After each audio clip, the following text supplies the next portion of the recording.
Hello, everyone. This is Scratch and Jack, and welcome to the Amazing Scale Modelers Sunday Hangout. Amazing Scale Modelers is a Google Plus and Facebook community of scale modelers reaching across all scale modeling genres and mediums to encourage friendships from around the world. And today, we hope you will find it to be an important source of information about the hobby, hear about something new, and see firsthand the scale modeling experience.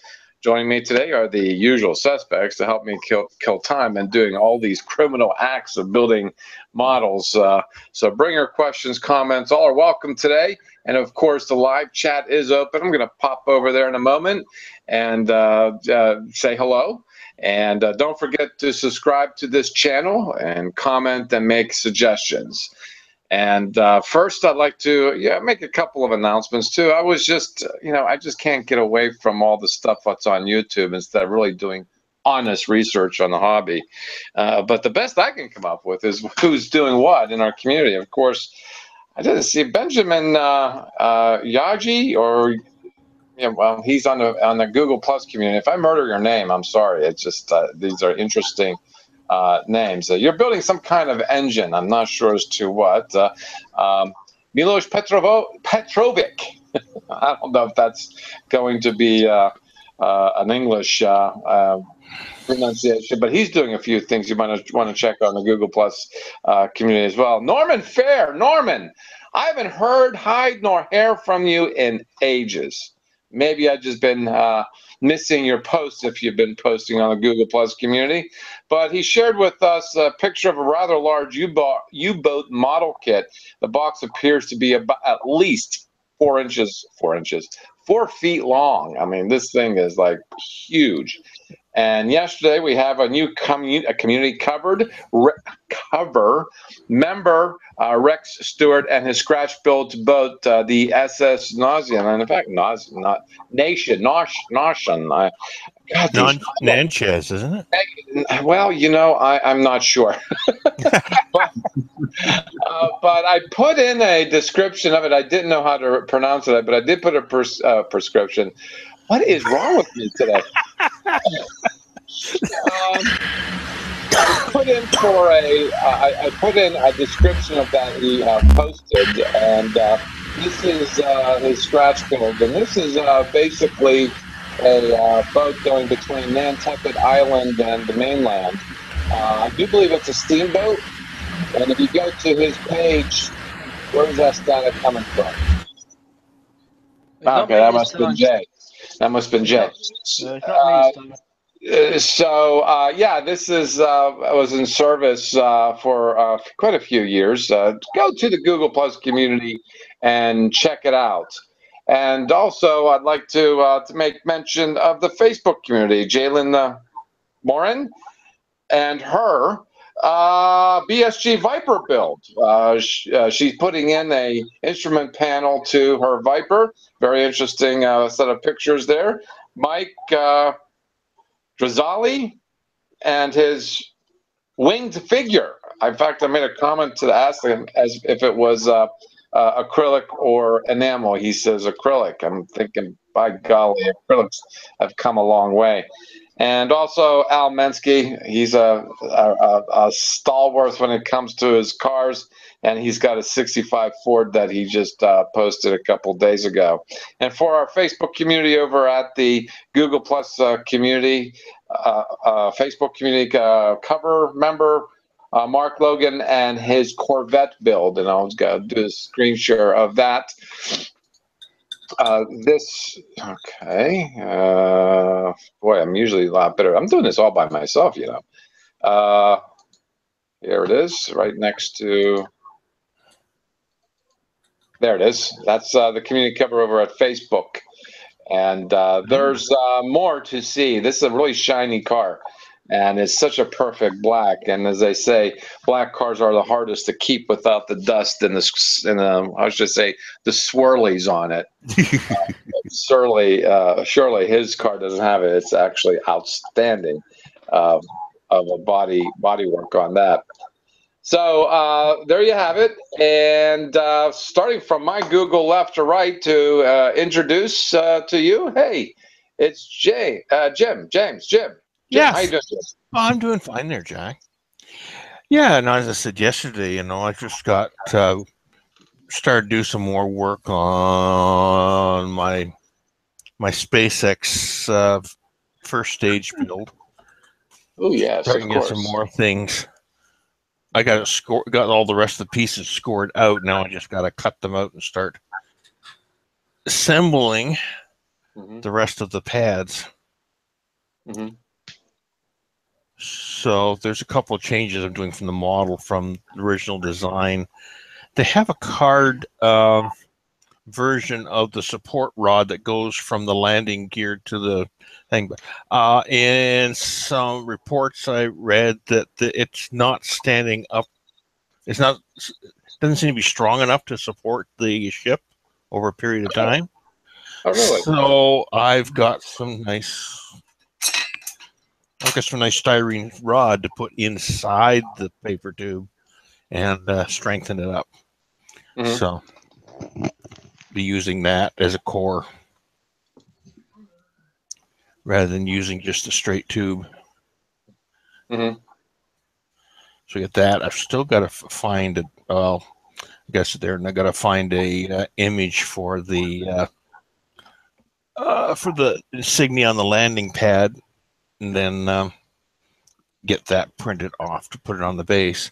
But I just want to get the pads built, installed. It gives me an idea. I'm not quite sure what size base I need yet. I don't want anything too big, but I'll know more once I get all the legs built and installed. Mm-hmm. Mm-hmm. So that's where I am with that. Mm-hmm. And as you know, for my next project, I am going to be doing the shadow box build for my Captain Harlock's Arcadia. It'd be something along the same lines, just like I did for the space dock. But I'm throwing around the idea because I've got the small model of anyone that's familiar with this universe of the 3.9.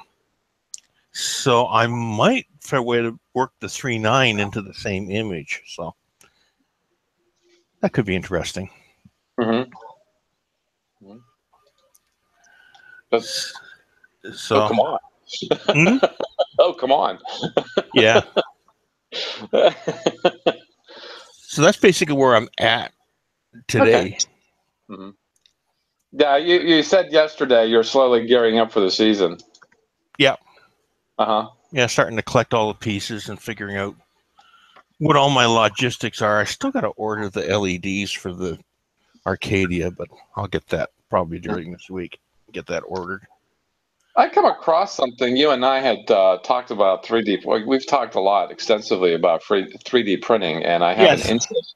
I have a very much an interest. In fact, I had used 123 Design to make a data list. This was at the beginning of the year. Yeah. What 9 months ago I had started that endeavor. And with the intention of buying a 3D printer, and I, explored YouTube and things for it, and I'm going to stick with my initial gut feeling on this because talking to Keith, who's in Queensland, said he's done extensive research on it, and he suggests that Prusa would be would be the best. Yeah, 3D and printer. like you were looking at the Mark II, the Mark III comes online in a couple of weeks.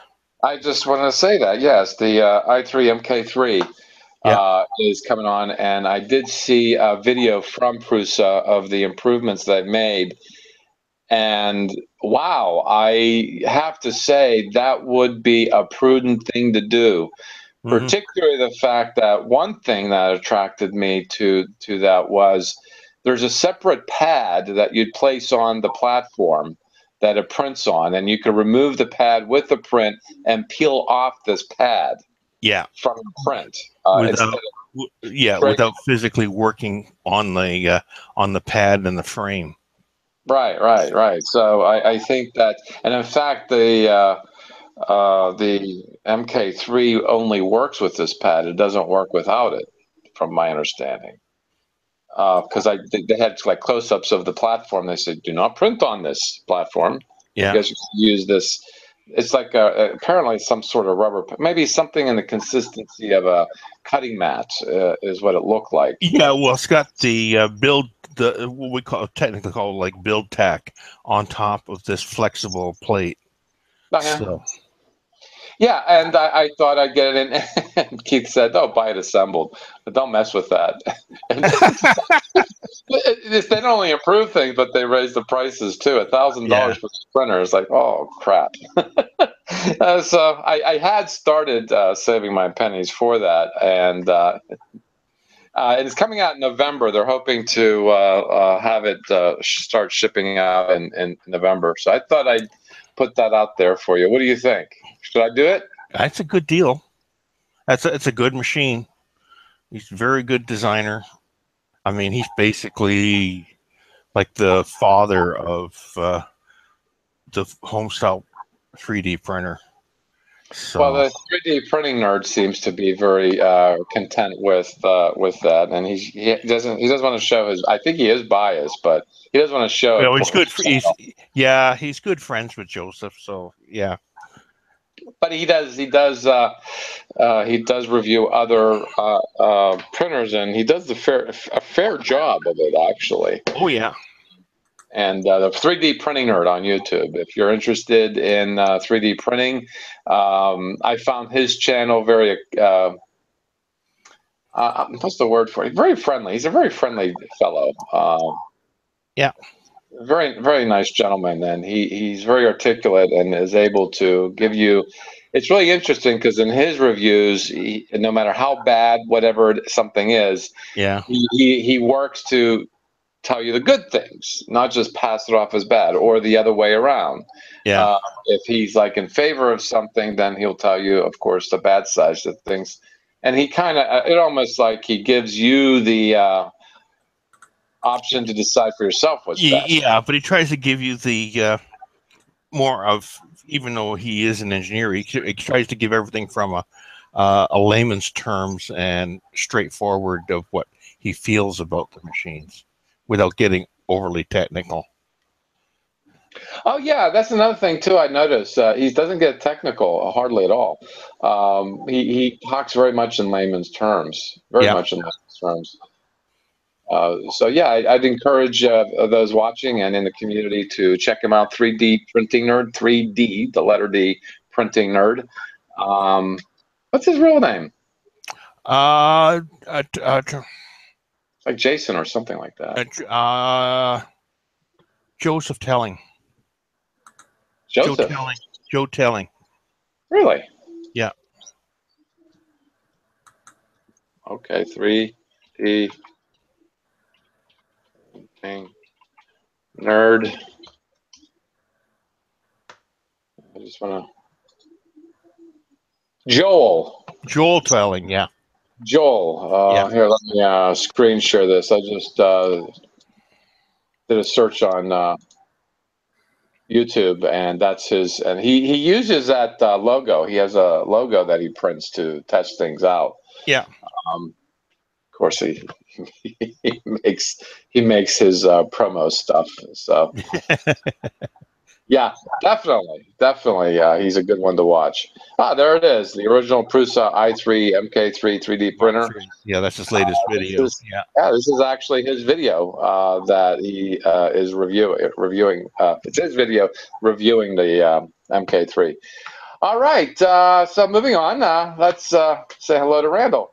Gee, you're not like waiting around to be introduced. It's like we got to you like practically right away. You kind of caught me on the hop there. I was expecting Wayne to come between me and Jim. Let's see, over here. Yeah, there's Wayne. There's Jim, at least in my screen, anyway. Yeah. What am I doing? What am I doing? Yeah, what am I doing? What am I doing here? It's the middle of the night. What am I doing here?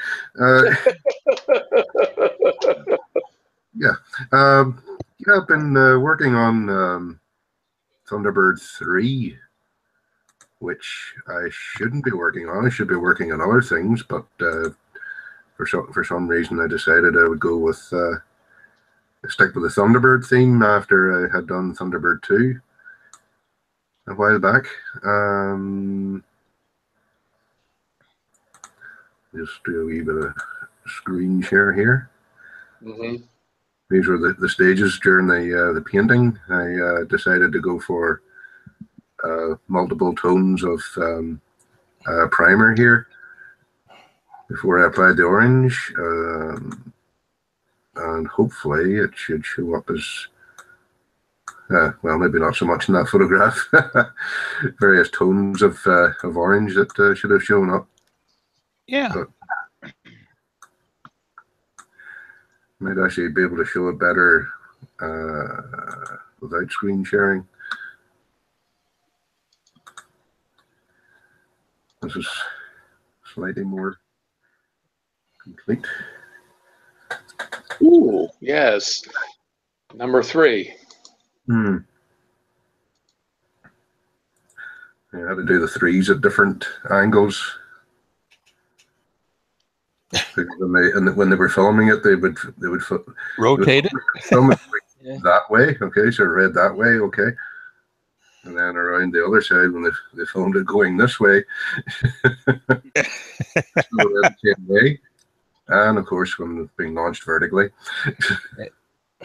That's actually novel that they did that. Yeah.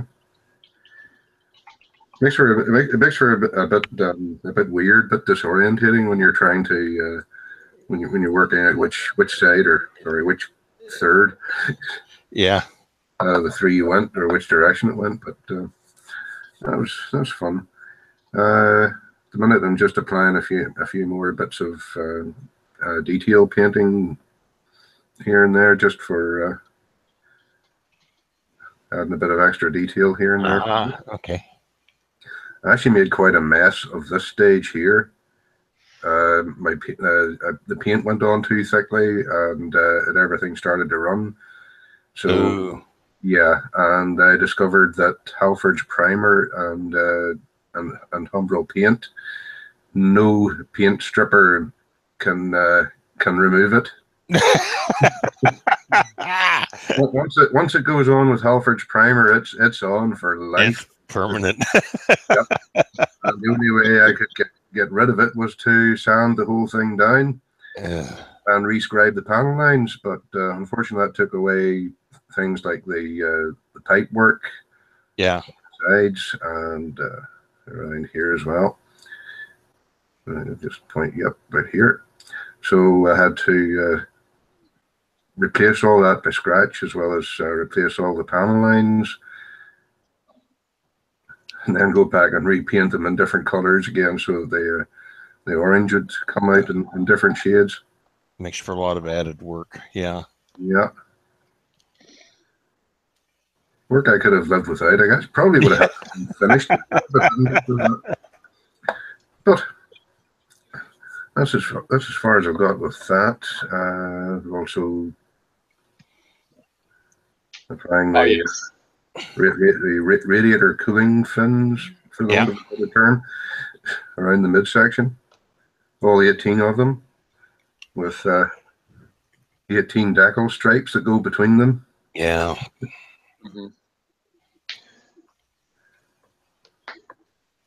And that's a decaling nightmare, that between all those stripes. Yeah, I think the kit plans would actually have you do them all, apply the fins first.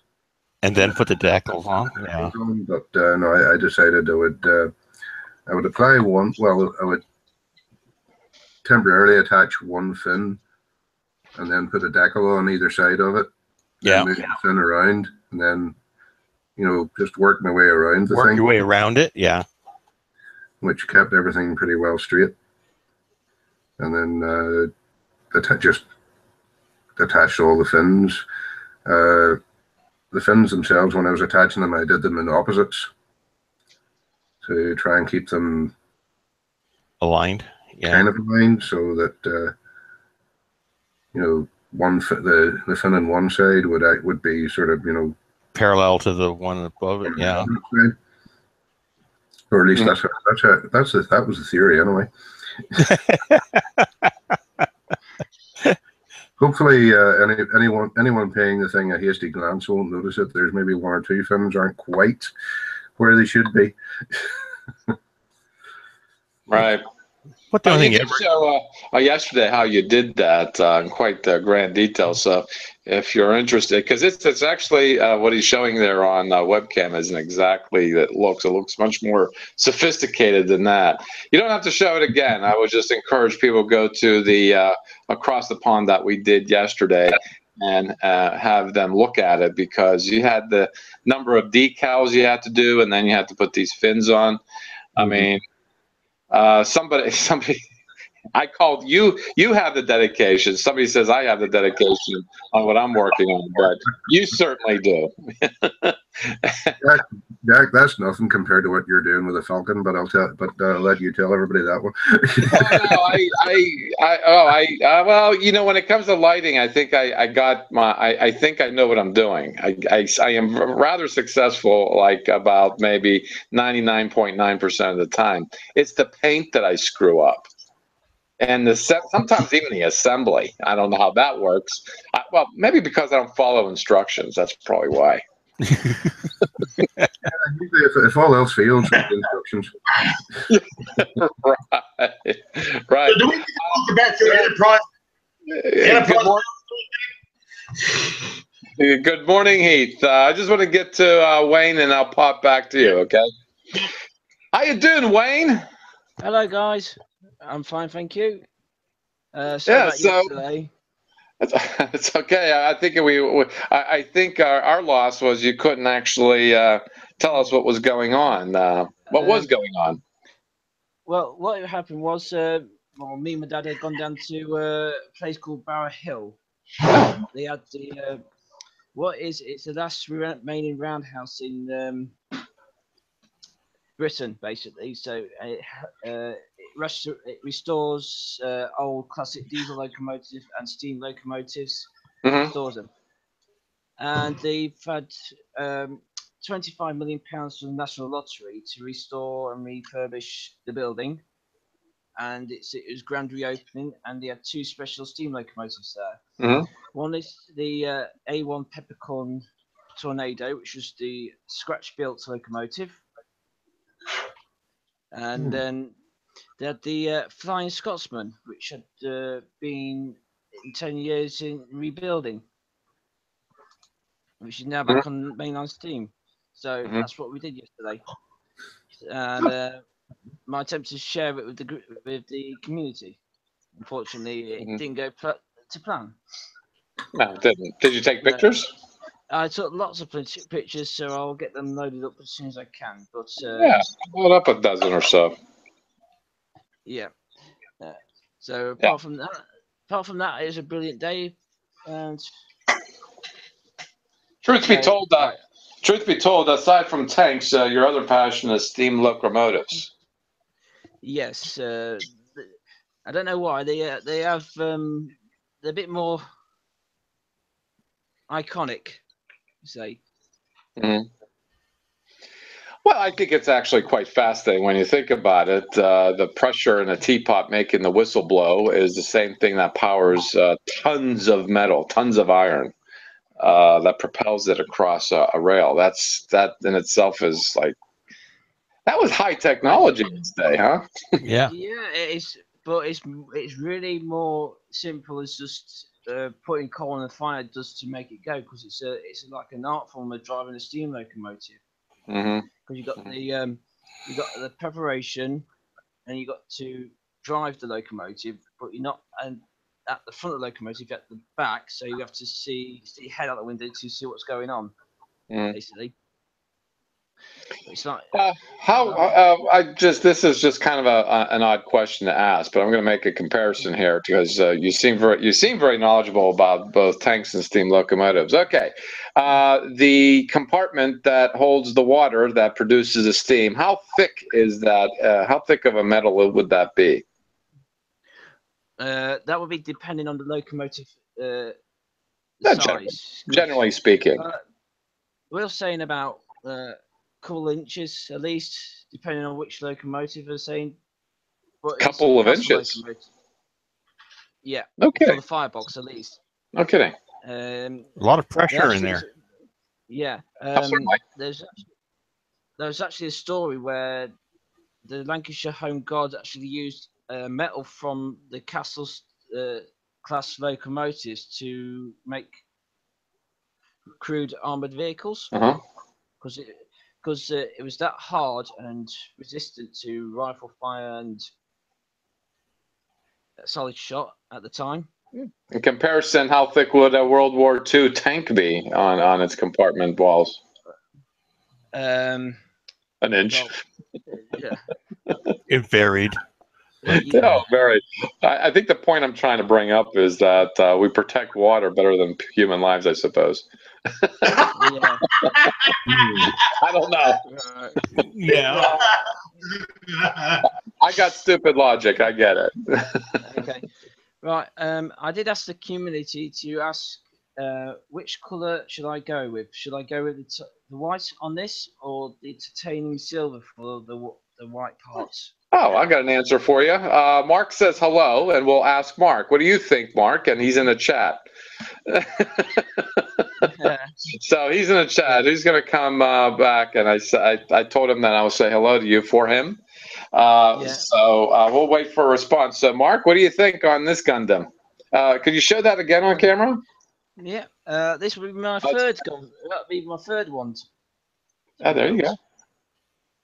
We should ask him how thick the metal would be on that.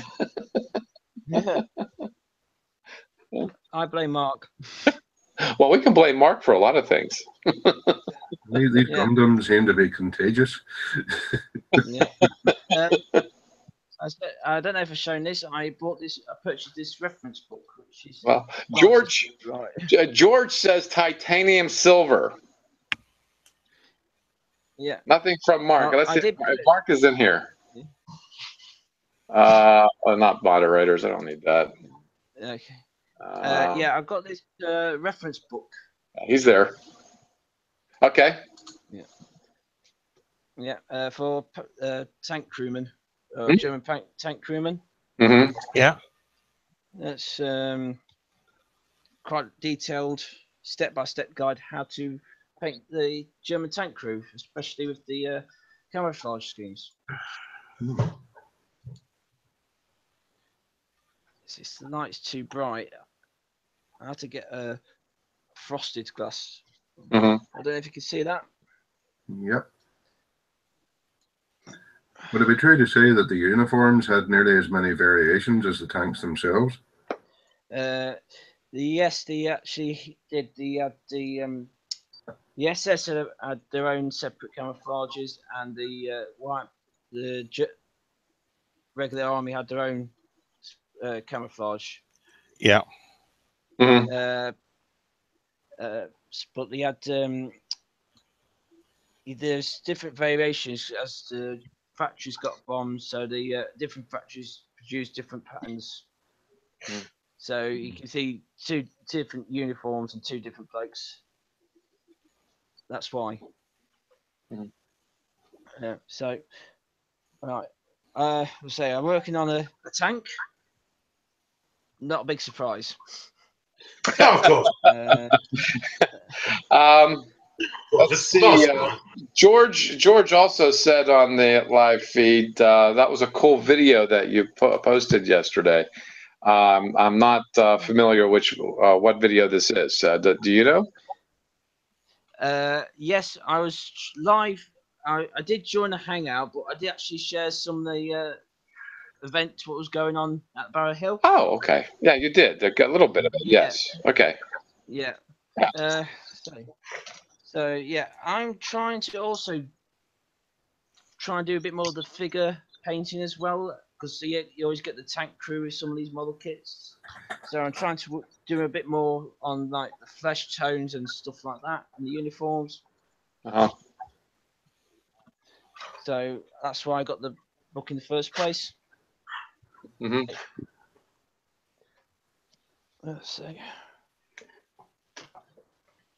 I did get this the MiG ammo, the ammo MiG flesh tone set. This is one. Yeah, this is one of the newest sets. It's nice and easy with the brush, so you can use it with the brush or the airbrush, which is good. Mm-hmm. And I've also bought these AK Interactive camouflage sets. So they got the 1944 Waffen SS camouflage set,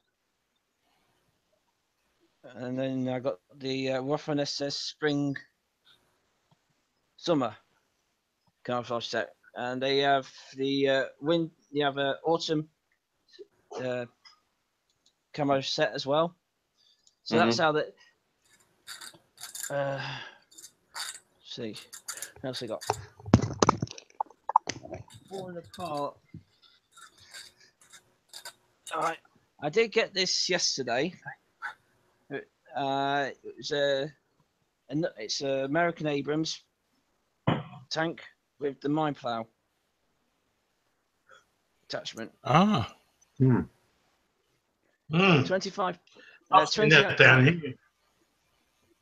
Yeah, £25 from Facebook. Got it off Oh, that's pretty good. But from Facebook? Oh, gee. Yeah. Geez, you can do anything on Facebook these days. I don't know. Facebook, those fellas, there's more women there than on a Google Plus. And boy, I tell you what, talk about, I mean, it's just I checked like a couple hours ago. The threads are altogether different because I posted my pictures of what I'm doing, and it's already further Already down the file. Yeah. Yeah, but people go back pretty far. I've noticed because of that. People do go down the thread pretty far. But yeah, those guys are incredible. Is that it, Wayne? Oh, I'll just show you that's my very Okay. first Gundam I did. Oh, your first Gundam. Yeah. All painted and weathered up. Mm-hmm. Oh, good. God. That's minute. It's 140. I'm used to seeing the big ones. I do have a 1/100 scale in my stash. Yeah, so I want to wait for a while, try and do practice on the smaller ones before I go to the big one. Now, who do we have to blame for this? Yes. Yes. Yes. Who do we blame? Mr. Dunmore, I'm looking at you, sir. I didn't say a word. Yeah, well, Mark had to leave. We all know Mark was coming.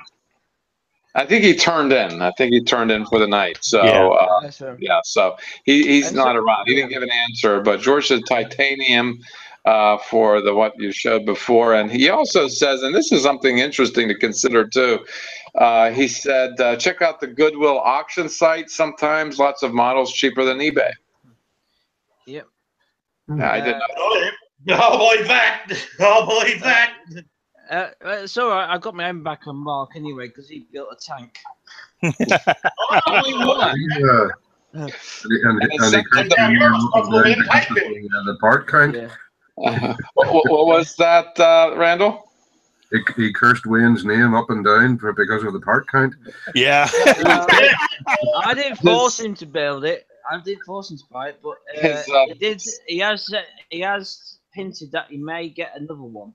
Well, his cat almost sent him to the funny farm. Yeah. Oh, they're coming to take me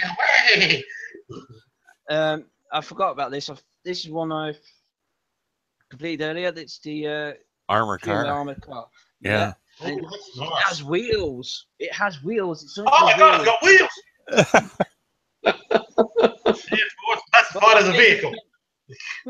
Yeah, I spent more time on the figures than actually on the actual kit itself. I'm just trying to work on the figures a bit more instead of just chucking them in my spares box. Oh, man. that's about me done now. No, very good. It's good to see you back and enjoying a hangout and sharing. Yeah. Heath, what's your story, Heath? My story is good morning from the future. From the future. Good morning. Good morning. It's 1:30. Good morning. Good morning from the future. Yeah. It's 1:40 in the UK, isn't it? No, No. it's 20 to 1. Oh, 20 to 1. Okay, you're okay. I bet you 20 to 1 it isn't. Yeah. Yep. I literally finished work an hour ago. This is actually funny because the Sunday Hangout is being attended by people that aren't even on a Sunday. Yeah. Yep. Yes. Well, let's put it this way. I get to see Discovery before you do. You're probably going to see an entire season before I do. I'm boycotting. Well, there you go. But anyway, it's nice to be here. Nice to be seen. Yes. Nice to be seen by you lovely. Because you're being seen, that means you're on this side of the dirt. Yeah. Yeah. Nice to be seen by the usual suspects, hypocrites, and Hippocrates. Hippocrates. Jeez. That's almost as good as Randall's joke. Don't get started. I've been seeing Randall's. No. I've been seeing his puns and his jokes. And I'll tell you what, Randall. Ow! Grabbed by the organ. Ugh! Yeah.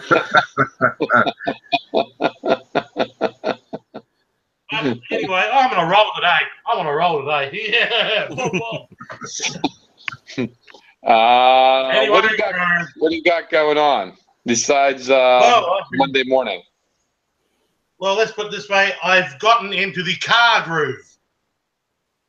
2 kits within 2 weeks. Yep. And I'm about to show you. 1, my first NASCAR. This is Dale Earnhardt Jr.'s car. I've got another one. I've got a Ford NASCAR, which needs to be built as well. I just thought I'd start off with a snap tight, and that turned out very well. But this one is the real piece de resistance, as they say in France. Bam! My kit.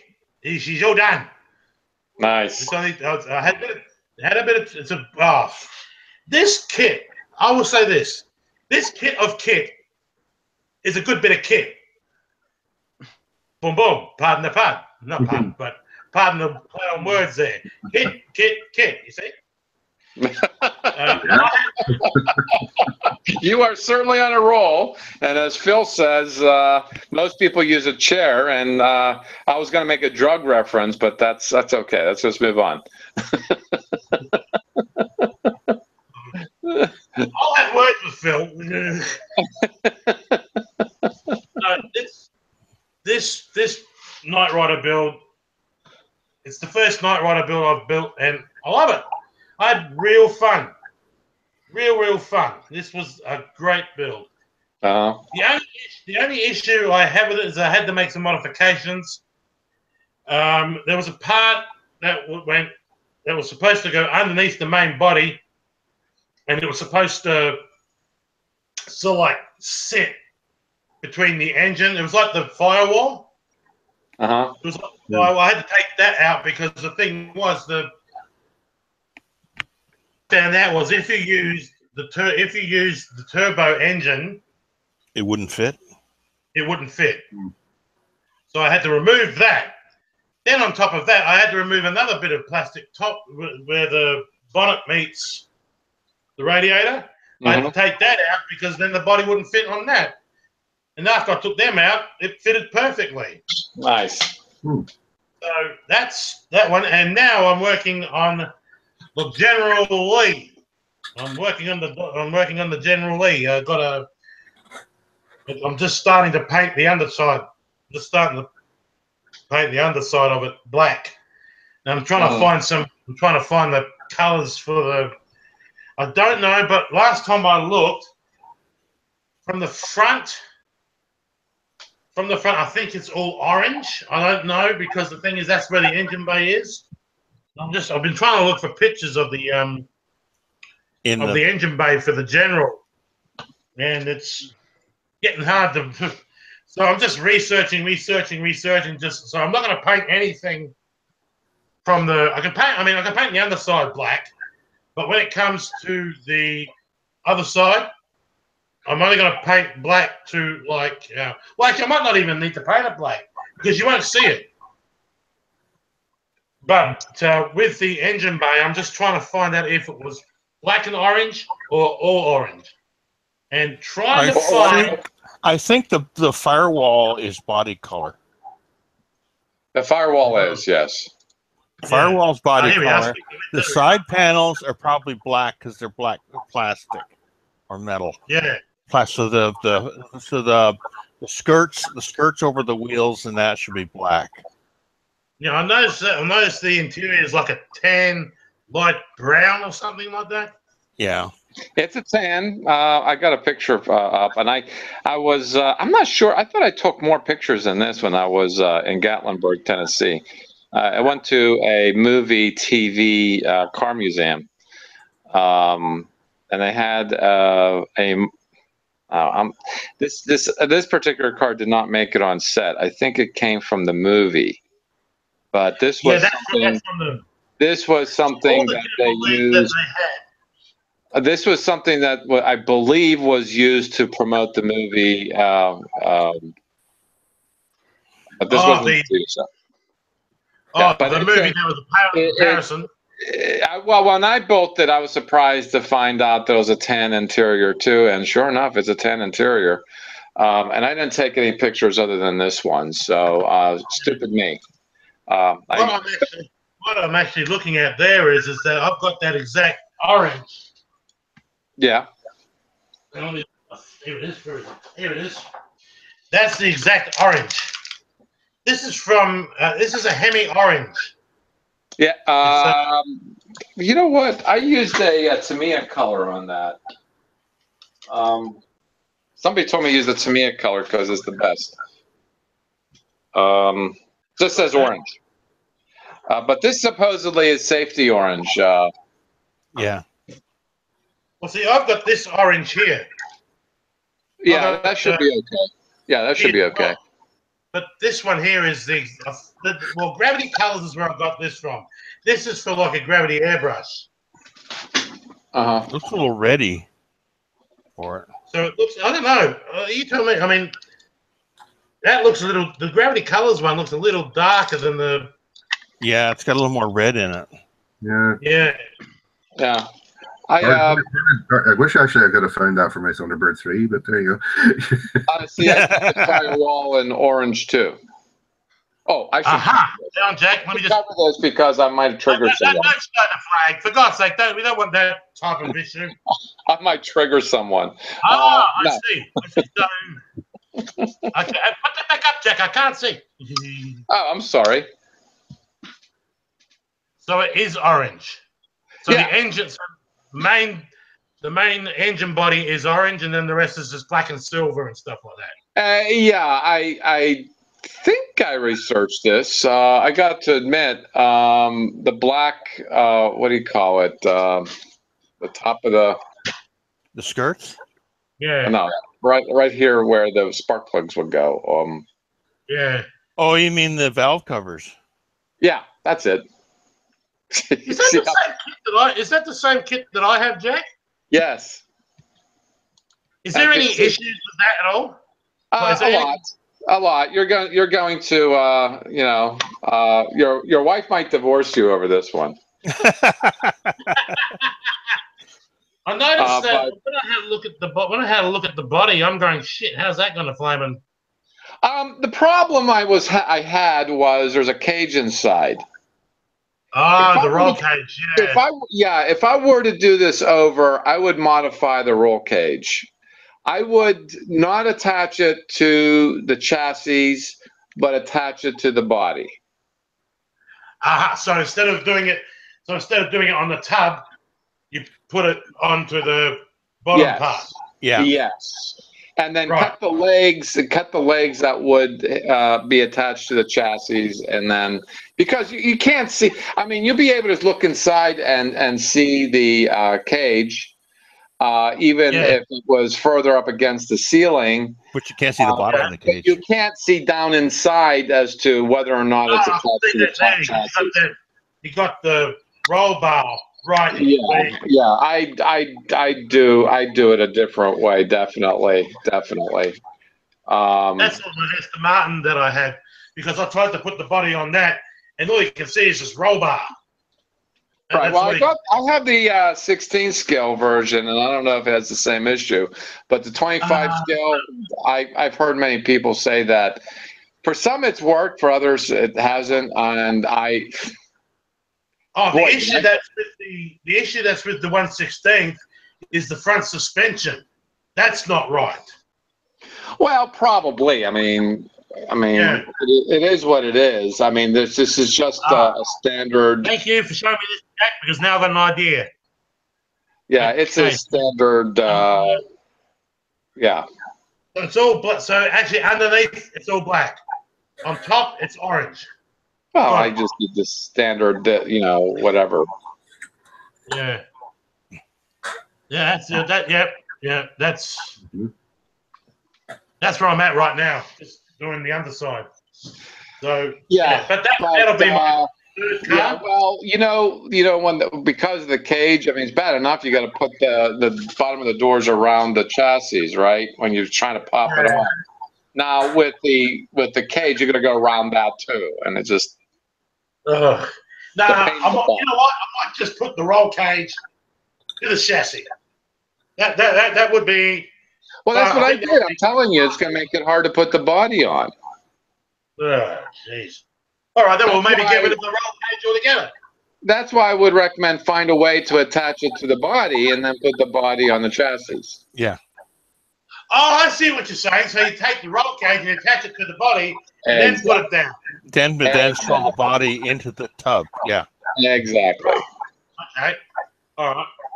No worries. Well, that's you might have to do modifications to it, because I found the roll cage a little wider than the roof of the body. I was washing the parts yesterday. As we were talking. Yeah. Let me see if the shot that I did take from the museum.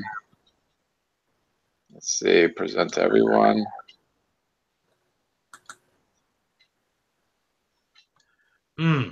All right. Yeah, you can make it out.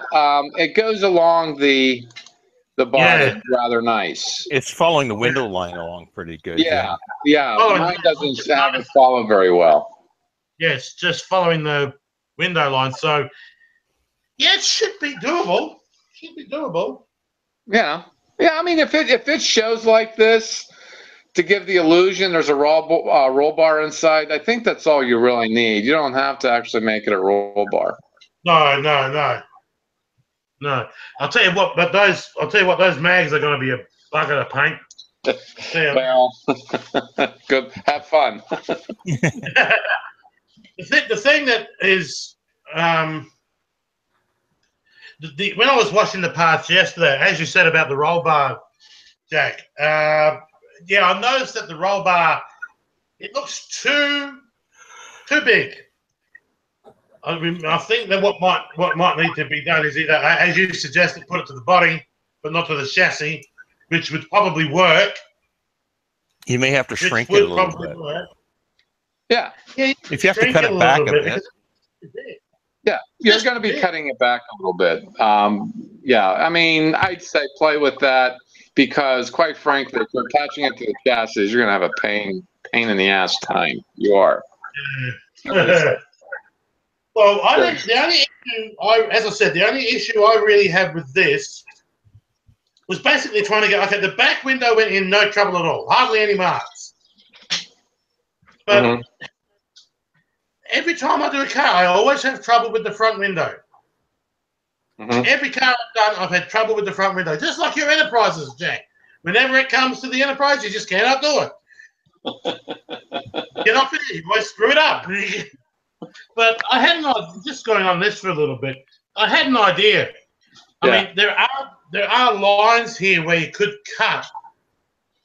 You could cut the doors and then have them open. But then the thing is, you'd have to modify the tub, and then you'd have to build hinges and stuff like that. And I don't think, in all honesty, I don't think that this one is particularly designed to have the doors open, but I'm sure it can be done. Well, you know what? This is the first time I heard about that was yesterday when Jim said it, that there was people doing hinge doors on kits, and there's a lot of videos from what you're saying, Jim, on it. Yeah. Well, maybe I'll try it one of these days.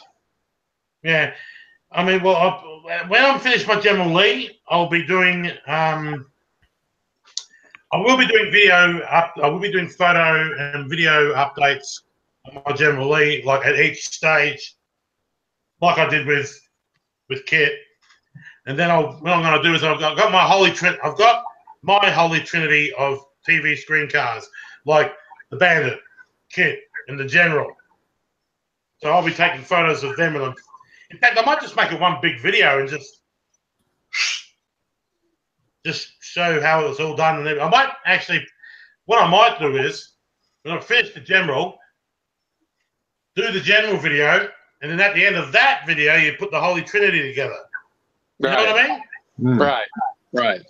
Yeah. Right. But that's enough. That's all I've really done. So, but it's been like 3 weeks I've been working on cars. Just cars. Finish one car, do another car. And then this is my 3rd car. The General is the 3rd car.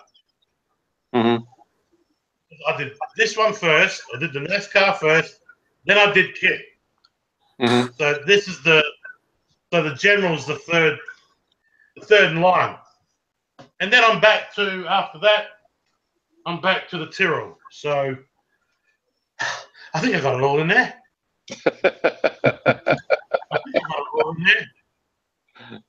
And then it'll be time to build another race car. I just recently purchased as of today, I just recently purchased a Corvette C5 C7R. I'll just try and find a picture of it. What's your desire about building a funny car? I've never really had the desire to build a funny car. But I know they're out there. But I've just never really had the desire to build one. Well, I know you like NASCAR and the like. You watch it on television. Yeah, it depends whether he's into drag racing or Well, not. I just watched the race. Well, yeah, funny cars are drag cars and car bodies, modified car bodies. Over here we've got Adelaide National Raceway, which we have top alcohols, and all the bikes and stuff like that. Yeah. So when I have the money, I normally go and see them because I love the noise. Love the noise. Anyway, let me try and find this picture of the Corvette that I just bought. All right, I'm just gonna move on, and I'll chime in. I'm going to. I posted pictures of where I'm at right now, and I'm going to use the Facebook pictures. These are the Millennium Falcon burners. Yeah. All painted and pretty. I showed it on camera.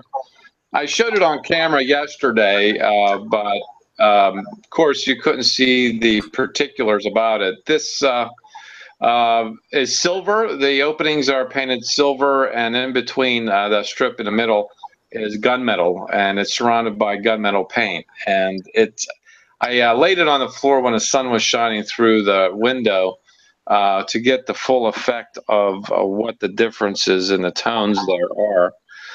And I'm going to be lighting those with 39 pair of LEDs. Yeah. I got the last few done today. I think there's 39 there.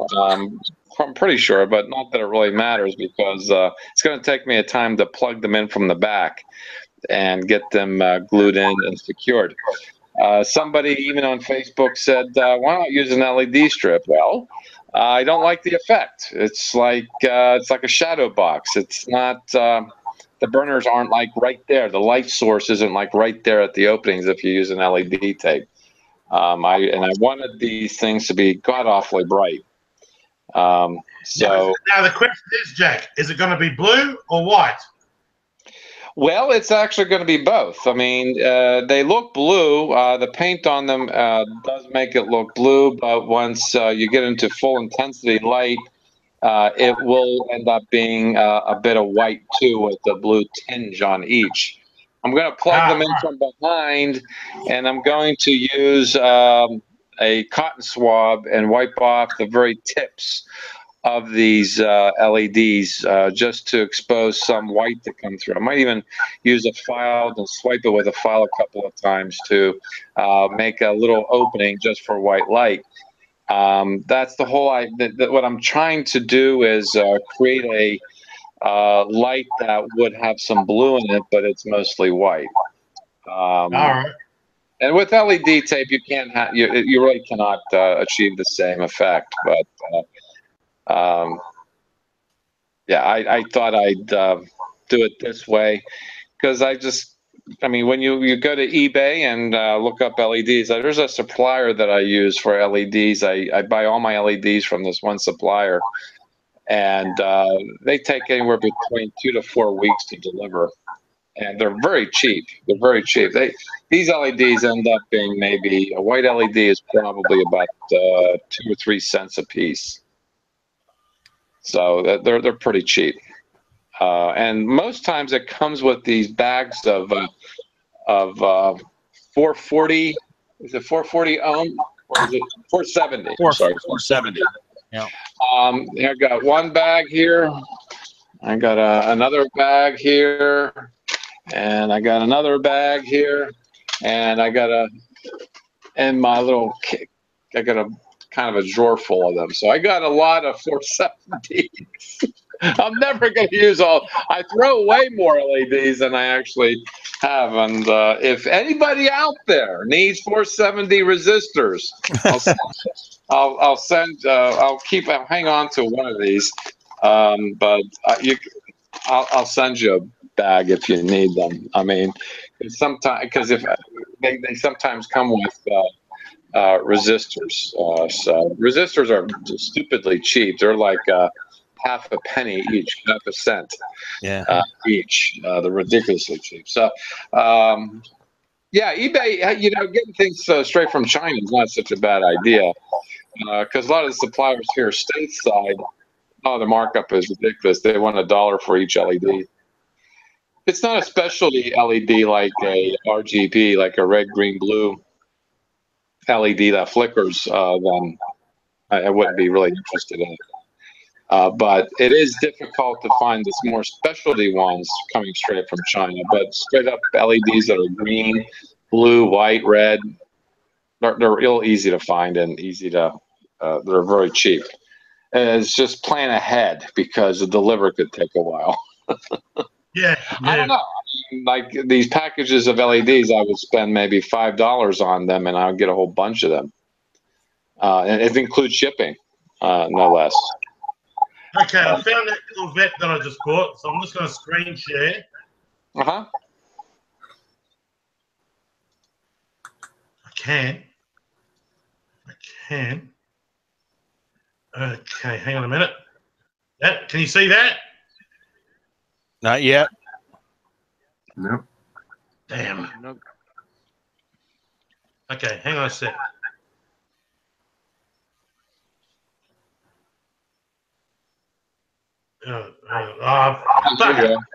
Randall. Oh, there we are. Oh, yep. Yellow, your favorite color, Randall. Yeah. That's the kit I've just bought. He's having flashbacks. Corvette. Yeah, that's pretty. That is pretty. I mean, I love my vets as much as I love my chevs. I mean, I've seen not the race car, but I've actually seen a real life vet with that body shape, and beautiful, beautiful car. It's costs a pretty penny over here though. It would probably cost about 40,000, maybe 50. When I had a look, when I had a look, a normal Corvette over here, depending on what year it is, if it's a '68 Vet, you're looking at paying about 100,000. That's over here. This one here, the new one, that would probably be about between brand new, off the line, top of the line model. It'll probably cost you between $70,000 and $80,000. So that is pretty. That's a lot of money for my liking. So I'll never own a Flaming Vet. I won't even own a Ferrari because they're expensive too. They're like about $500,000. Yeah. Georgia was saying that there's a lot of soldering connections I'm making. Well, that certainly is true. After a while, you get really handy with the soldering iron.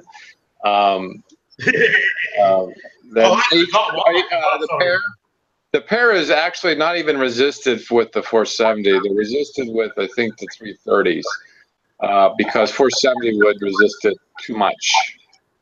Yeah, 470 would be for one LED, but for two, you got to knock it down a bit. So I have a supply of 330s that I did, and yes, it's a lot of soldering.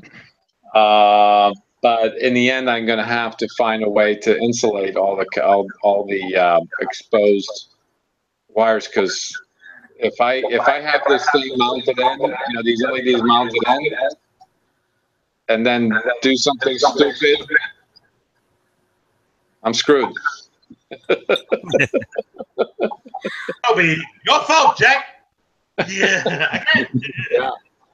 So yeah, George, it's a lot of connections and a lot of resistors. I was trying to stay away from that because my original idea was to not use resistors, and because I'm going to work on 9 volts to power it. And here is a sample that I put together. Okay, get my finger out of the way. That will have, shoot. Something. I think it's okay without your hand behind it there. I'll use something dark. Yeah, this will work. Yeah. I see what you're doing there. And I have them tied together in series, so I won't have to use a resistor. Yeah. But the problem is, when you look at it from top down, you run out of lateral space, and then the next one's right where my thumb is on the bottom row. I don't know. I would end up touching something. And this I did. If I'm not mistaken, I soldered this in while it was glued in, and I don't think that's going to be a fly. So I had to figure out a way to solder them without them being in here, and I did find a way to do it, but I ended up thinking, you know what? I'm going to resist these. I'm just going to put them in pairs instead of in threes. Okay, guys, I've got to go. I'm being called, so I've got to go. Oh, see ya. Sorry. See you, Heath. I'll see you later. Bye, Heath. Bye. Bye. So that'd be my thinking. And if you're watching on the YouTube channel, like to join us, hey, you're welcome to. Just go to the Google Plus community or the Facebook community, Amazing Skill Modelers. There is an announcement there. It's posted or pinned to the top of the communities. And in the comments sections, you will find the link, and you can go ahead and join us if you'd like. If you only have sound, that's fine. We've had, and you know what, G-Man, I haven't heard from G-Man. I wonder how he's doing, because he actually lives in Florida Keys on a boat, no less. I sure hope he's okay.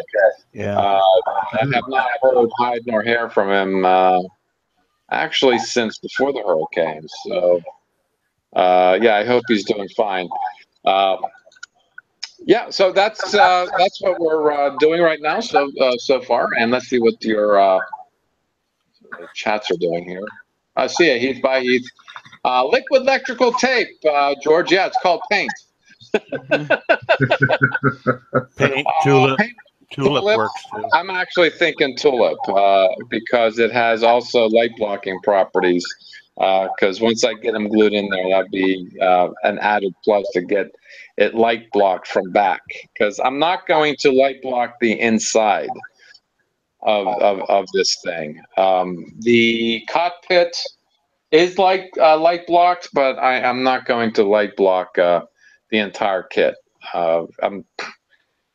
That's more paint than I care to use.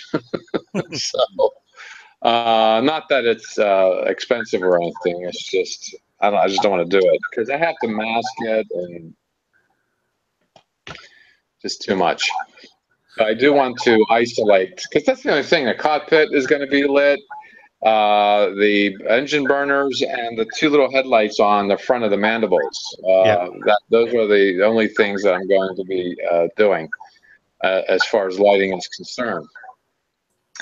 To stick with the theme of sci-fi here, and only because I built this thing myself, and I think a lot of other people have done it, the kits are pretty widely available. It is the Bird of Prey from Star Trek, and I have here Chris Colvin doing a build of this, and I do like these color. My colors are much more armor-like, like tanks would be, or Jeeps would be, sort of that olive green. But these colors are much more vibrant here, and I actually like these vibrancy here.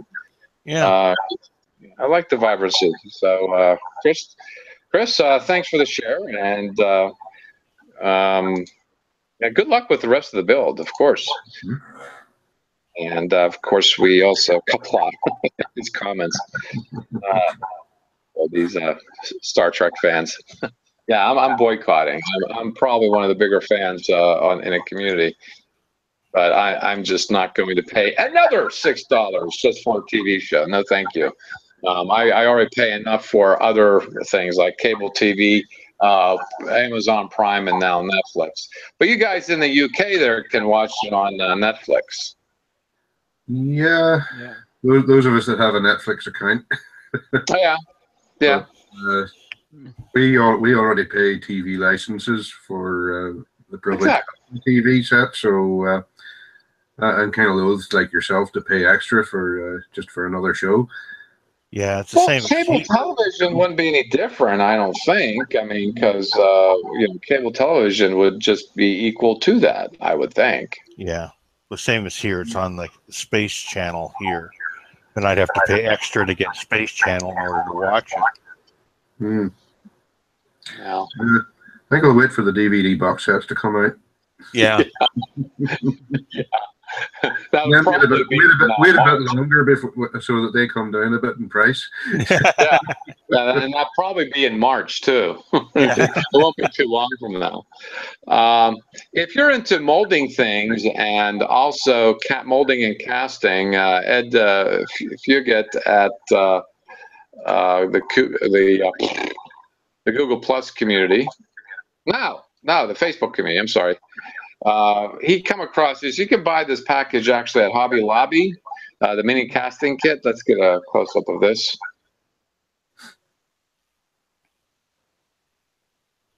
There we go. Luminlight. The first time I seen a Luminlight being used was actually on Steve Neal's channel some years ago. But it gives you the silicone and gives you the resin to make. There's not. I can't say there's a lot there. 8 ounces. That's really not a lot. No. That's cast maybe small things or something, Oh, sure.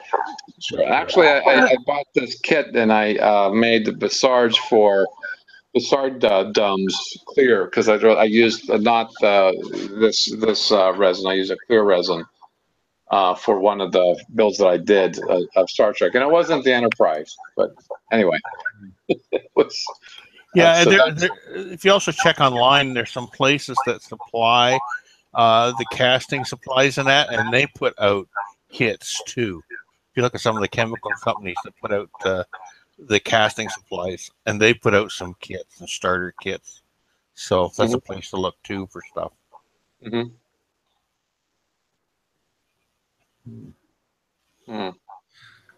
Let's see.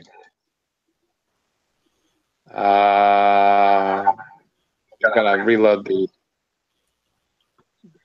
Google Plus community. I don't know what happened there. Kind of went haywire. Yeah, it dropped. Did it drop for you? No. Okay. All right. Well, we can still continue on with Facebook. But that's, I mean, if you're interested, like the reason I brought that up, it's not that much money. I think it's like 10 or 15 dollars in that kit.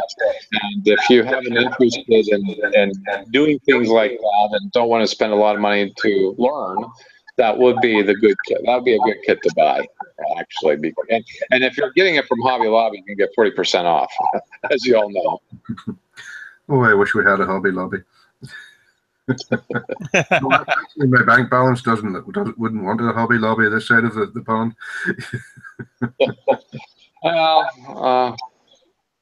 Well, from my understanding, you folks have the old-fashioned type of hobby shops, which and there's none in my area. Yeah, we've yeah. Old-fashioned hobby shop to me is called eBay. Evil Bay, yeah. Well, I'm convenient that I've got two in town, so I've got access to two hobby shops, brick and mortar ones. Yeah, I got one that's like 4 or 5 miles away from where I live. Yeah. Then there's another couple that I frequent that are about 60 miles away. Yeah, I got a bunch more in Toronto if I want to go to Toronto for stuff. Well, on our Google Plus page, Benjamin is he posts often, and this is what he just recently posted. And this card he's working on. Yeah. This is absolutely amazing. Look at the paint chips on that front joiner bar, I guess. Yeah. The paint chips. Look at that. This is not a model. This is a real thing.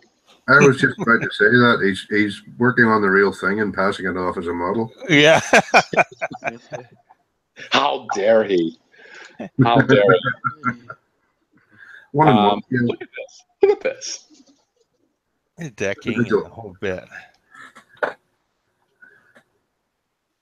And me, I'm doing 32 or 39 pairs of LEDs. That's nothing in comparison to this. Yeah.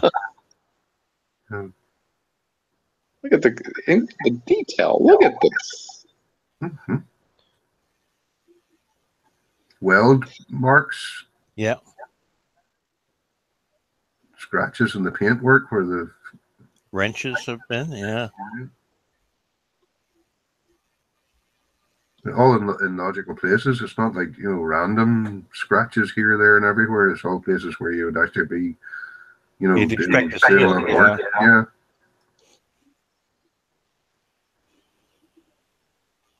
It hasn't even got the engine installed yet.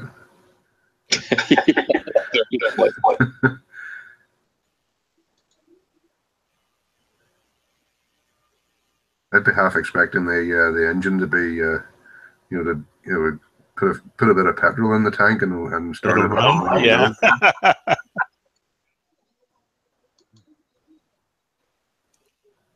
Nice kit. I wonder how he CGI'd that roll of masking tape under the real thing. And that big, huge sheet of paper he photographed it in front of. Yeah, seriously.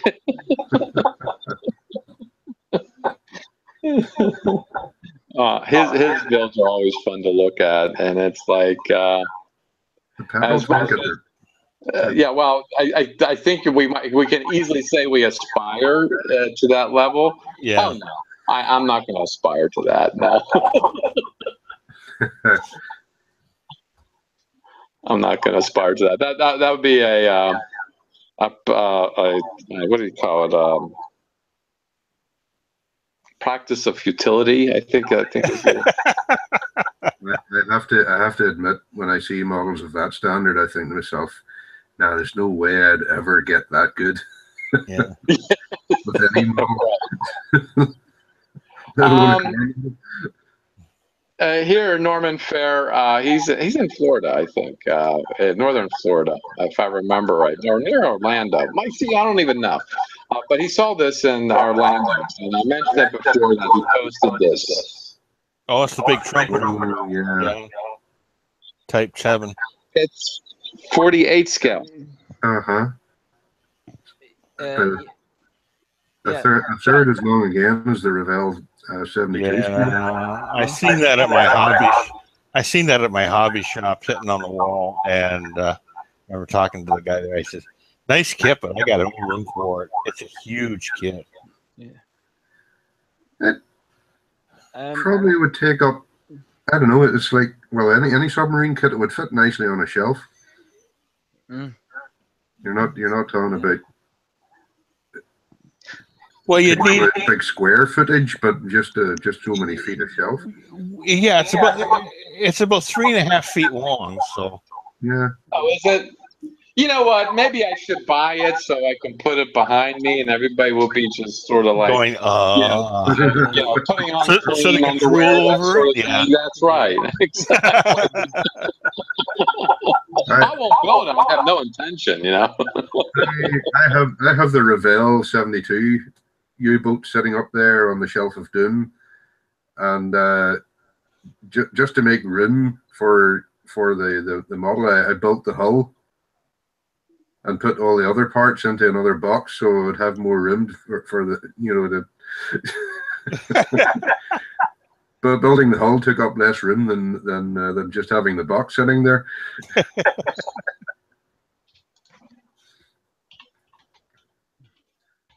Okay, Dirk, I think you're watching. If you're watching, join us. Yeah. Okay. I was just saying, Jack, about that submarine. There is somebody's done a YouTube step-by-step build on that. Oh, really? Yeah. I think it's on eModels. It's probably going to be like a series of 200 videos. Yeah. Can you make something like that into a RC U-boat? Oh yeah. You probably can. Yeah, the 72 scale kit is regularly made into RC. I think Steve Neal did 2 in his time. Yeah. So a 48 scale would be even easier, if anything. Mm-hmm. Yeah, so, yeah. And this is, who is this? This I mentioned it before. This. Heck. Oh, here is a Mike Briazzelli. Gosh, I'm ordering names. So this is the winged figure that he painted in acrylic. I thought was amazing. Oh, look at that. You know, Mike, I have a complaint. If you ever watch this, the complaint I have is, why did you post one picture? You know how we get. We have nervous tics that come up if we only see one picture. we get this nasty feeling that wants us to like seek you out and punish you for it. Yeah. But that's actually beautiful. Absolutely beautiful. I just love the variations you've got between the purples and the blues and the highlights. The shading in that is just beautiful. Look at this. Yeah. It's just amazing. Yeah. All right. There's that. Can you turn on your game there, Mr. Randall? There's a lot of feedback coming through. Is it? Oh. Yep. Yeah, you just started that. You turn it down. And Al, this is he says it's a resin kit. This is the 65 Ford that he built. How's that? Yeah, that's much better. Yes. Okay. Much better. Okay, and this is it right here. That looks like a real car, actually. Yeah. Because he probably went out in his backyard and to his patio and set it on the ground and took a picture of it in the sunlight. I think sunlight is probably the best lighting you can get for these models. That makes them look much more realistic. Especially like cars and that, when you're doing cars, you take them outside, it makes them look so much better. Yep. Wow, Al. That's actually cool. Very cool.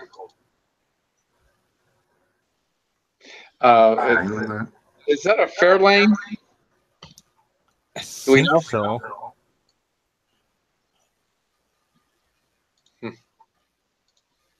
I don't think he said anything about it. Hi, Dirk. Hey. The reverb is awful tonight. I think we worked on it. Geez, there's some echo on Jack's. It's really... I'm seeing green lines over at Randall's. Yeah. That's where it's coming from, Don. That's more the gooder. Yes, I know. All right. Let's see. Who did you posted this? Okay. Yes, another car person who I'll enjoy. Scott Ridley. His Ferrari, his 57. Oh, it's an 18 scale. His 57 Ferrari coming up. That's all I know.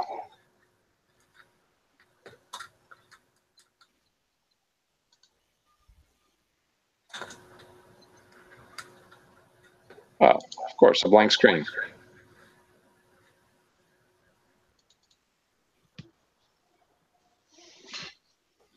Give it time. The picture might come up yet. Making a black screen. Yeah, it's popping.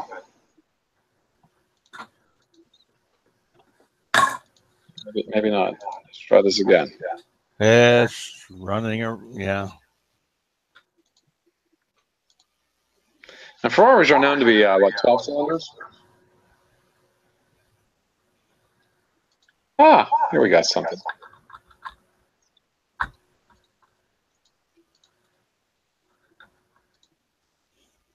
Oh, look at that. Oh, here's another poser taking pictures of the real thing and passing it off as a model. A spider, isn't it?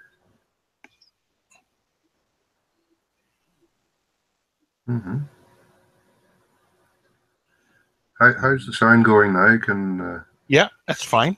Yes. Yeah, it sounds good. Oh, good. And we can hear you. Oh, look at that. Look, how did he do that? Look at that. There's no glue line there. How the hell did he do that? No glue. He probably put it on with spit. Maybe just sitting there. Gravity's holding it on. Well, yeah. Just don't shake the display box. Beautiful car, though. Very interesting. Nice. He's got a nice wood display, and he's got the look at that. He's got it wired up too, cabled. Yeah. Oh my gosh. I'm telling you, I think he's posing this. This is a real thing. Yeah, it's all plumbed and wired, and I hope it. Yeah. And all the plumbing and wiring looks as if it's going to where it should be. Yeah. Not just random. It's something I would do. Yeah. It was something I finished up doing with the Lotus Super 7 I did last year.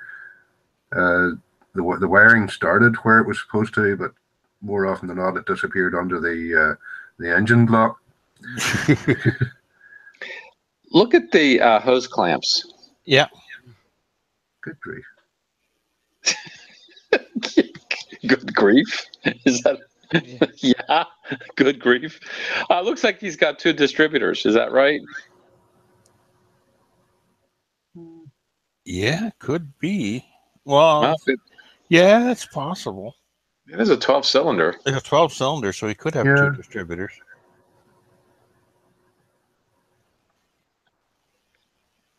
Wow.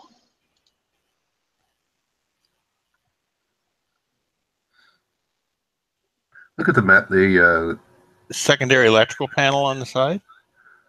Uh-huh.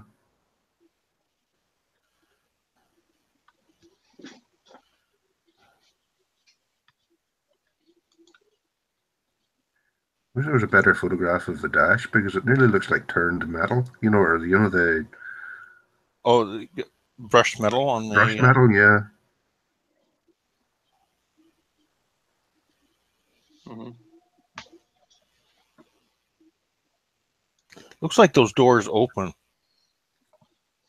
They do, don't they? You can see a gap between the the door and the frame there on the far side, on the driver's side.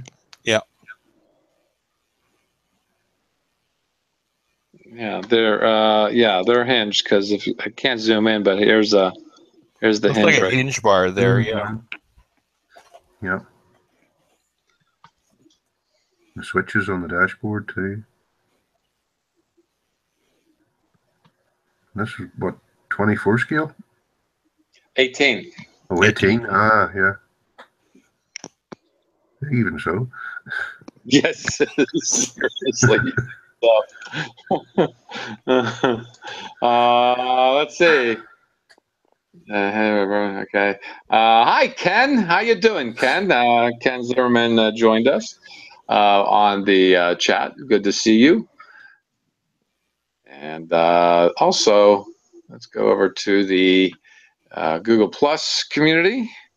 And there's a new horny Mike. Okay, that's an original name, Mike. Moniker. But certainly he knows his way around a tube of glue and a bottle of paint. He said he built this a while ago, about 10 years ago. He's customized this kit, a Springer, which Harley doesn't make anymore. But unless you get a custom build. They used to make them factory. A friend of mine some years ago had a Springer, and of course he totaled it. But it's an interesting concept. The Springer was an interesting concept, and it's certainly made a bike that's already rigid much more cushy to road. It's very simple mechanics of the suspension. The Springer is noted by the springs in the front of the forks right here. And this was the whole thing about the suspension here. So the wheel can bounce up and down on this instead of being shock absorbed. Yeah. But this is also a popular look for choppers. The Springer front is sometimes a popular thing for choppers. But yeah, that's very cool. I like the color scheme that he did on it. Green. The problem with the Springer is if you hit a pothole, you really feel it.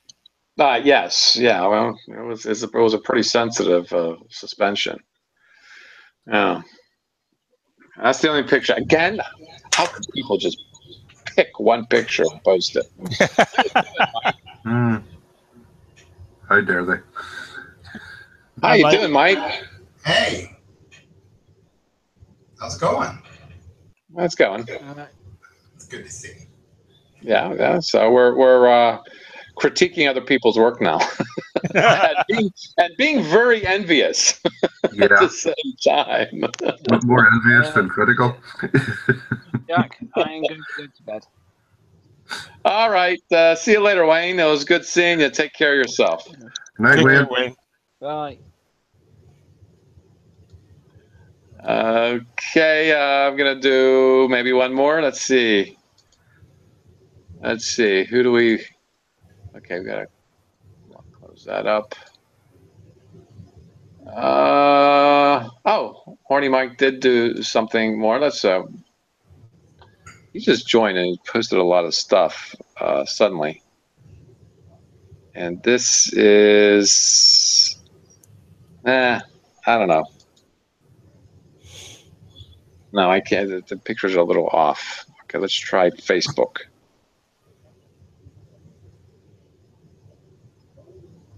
Ooh, this is something I haven't seen. Robin Gaynor. Of course, a street rod, a Ford Model T street rod. It looks like. Come on, post. Oh.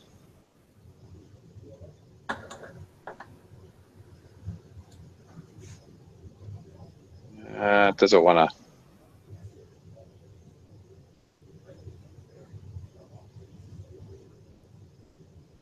It doesn't want to Load up. load up now. I think my computer's having its issues. So what are you building there, Ken? These builds are way, as Don says, geez, these builds are way out of my zone. Far too posh. Far too posh. Yeah, I'd say so there, Don. Yeah, it's wanting to load, but we'll see if it loads. But anyhow, I haven't posed my question yet, but I'm going to pose it this coming week. I've been working on the house, so I've only didn't have too much bench time myself, so maybe I'll get something done during the week. I hope y'all are doing well. I'd like to thank Heath for stopping by, Wayne for stopping by. Jay made an attempt to stop by. I hope he's doing well. And he'll probably tell us a story about that once we talk to him about how his cable company is screwing him. But anyhow, it finally came up. Ah. It's a very unique build. For the trailer? Yeah.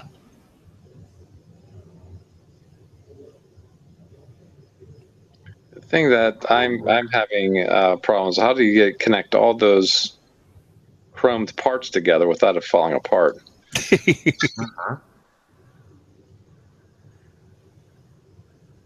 Super glue? That's top. I don't know. I don't think I can twist it around, but yeah. So I thought I'd share that too. But I'd like to thank y'all at the live show. As ever, Ken says I have 2 cart kits, the Big General Lee 16 scale, woohoo, and have the 1 in 25 scale. Yes, like to see the 16 scale get done for sure. I'd like to see that get done. But anyhow, I'd like to thank Jim for stopping by, and of course Mike. Thank you. Mike only just grunted. It's nothing like showing up at the end of the party to see what's up. And also, well, that way you won't get. I mean, you can crash your party and not get kicked. Well, I don't know. I don't know. I'm just whatever. Thanks, Randall, for stopping by too, and being green with envy like the rest of us, of course. And I'd like to thank everybody in the community for joining the community and also doing their builds and posting. And yeah, well, in 2 weeks we'll have the Across the Pond Hangout on a Saturday, and Sunday Hangout we'll just do the same thing as we did today. Take a look at some builds and talk about them. I think that's kind of the thing that's going to happen. I think the Across the Pond is always so crowded. We spent 2.5 hours yesterday talking about all the people who showed up and talking about their builds. And Sundays seem to be talking about the community builds. But certainly this is all about you guys. And thanks, George, over there at the live feed, and also Dirk, Ken, thank you for stopping by. Even Don, thank you for stopping by too. And Phil, I'm sorry your camera's not working. It would be nice, but yeah, you can probably figure that out. And thanks for in 2 weeks. Just come by again. We'll do this again. And until then, happy modeling, everyone. Good night. Good night. Good night.